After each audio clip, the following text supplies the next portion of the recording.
بسم الله الرحمن الرحيم. ازيكم يا حبايب؟ عاملين ايه؟ وحشيني كتير كتير. يا ريت تيجوا تصيفوا معانا.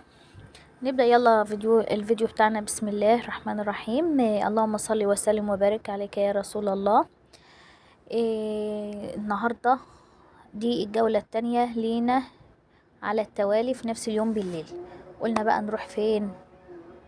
نروح الملاهي.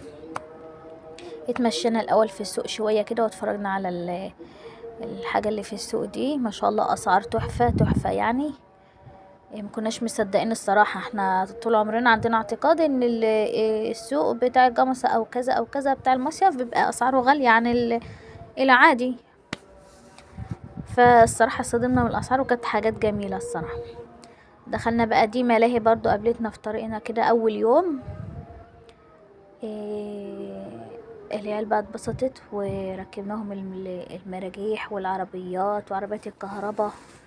الكبار بقى راحوا للمراجيح بتاعتهم، والصغيرين والكتاكيت راحوا للمراجيح بتاعتهم. كان في شيء بتمرجح هنا وشيء اهو بيتمرجحوا هنا برضو. دول الاطفال الكتاكيت معنا. اللي منساش بقى يعمل اشتراك يا جماعة. اشتراك ولايك وكومنت جميل منكم كده، وما تنسوش تفعلوا زر الجرس عشان يوصلكوا كل جديد، عشان اعرف ان الفيديوهات بتاعتنا عجبتكم كده ونعمل اكتر واكتر، وتشجعونا اكتر كمان ان احنا نعمل. لان الصراحة محبطة برضو لسه كده ما فيش. مثلا انا يعتبر مبتدأ اهو. عندي مثلا 100 متابع، بلاقي 300 مشاهدة. طب يا جماعة اللي بيشاهد ما يحط متابعة كده، يتك على زر الاشتراك فضلا وليس امرا منكم والله. تشجيع يعني، اعتبروها صواب، اعتبروها رفع معنويات مواطن مصري عايز يفرح وانبسط يعني. الاخوة الافاضل دول ما كانوش عايزين يسيبوا المراجيح. كل ما يركبوا مرجحة هي كده وقتهم خلص. بس انا مرضتش اصور وهم بيعيطوا، وصاحب العربية بتاع المرجحة دي بقى قعد معلش يشيل عشان في ناس واقفة يركبوا كده بقى. شلناهم بصعوبة الصراحة.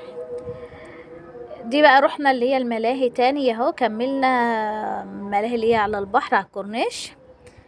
وهناك العجل برضو قالوا احنا عايزين نركب عجل. جانا خدت عجلة بقى، هي بتعشق حاجة اسمها عجل، لان كنت بجيب لها العجل وهي صغيرة. والعائلات الكريمة بتاعتنا برضو كل عائلة كده جايبة لها عربية وبتلعب. انا يا دوب بقى نسيت نفسي في التصوير، قعدت اصور ونسيت بقى اتبغدد لي شوية الصراحة.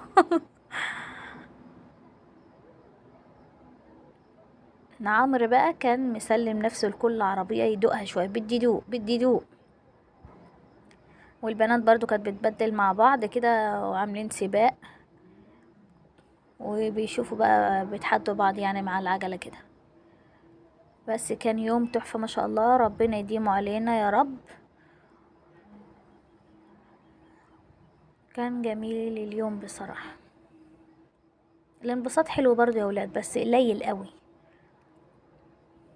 الفرحة بتيجي كده تخطيف. الصراحة دي كانت خطفة من خطفات. اتبسطنا الصراحة، وكان يوم جميل جدا من بدايته. وتفائلنا الصراحة باليومين اللي احنا قعدنا بيهم، لان البداية كانت حلوة يعني. فكملنا. كنا رايحين على اساس يومين، نروح خميس ونيجي الجمعة بالليل. الصراحة بقى كملنا وجينا التلات كمان.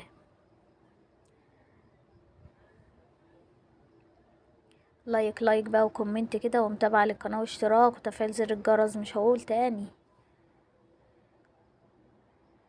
جانا الصراحة كانت ماشية الترنج بتاعها ده مع العجلة، كانت حاجة كده اوريجينال.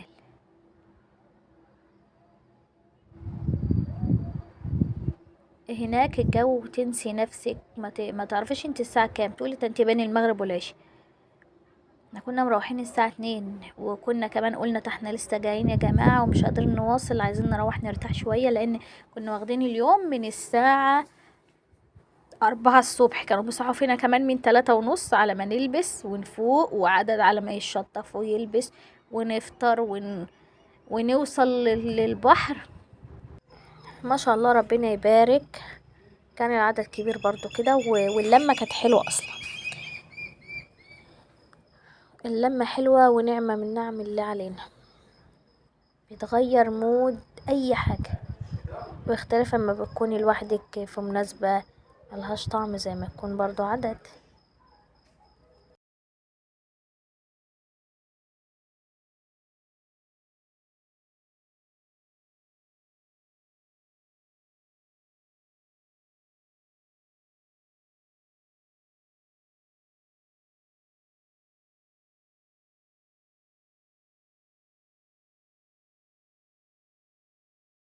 المهم لو عجبكم الفيديو بتاعنا متنسوش لايك واشتراك وتفعيل الجرس وكتابة كومنت جميل منكم كده عشان يوصلكوا كل جديد. سلام.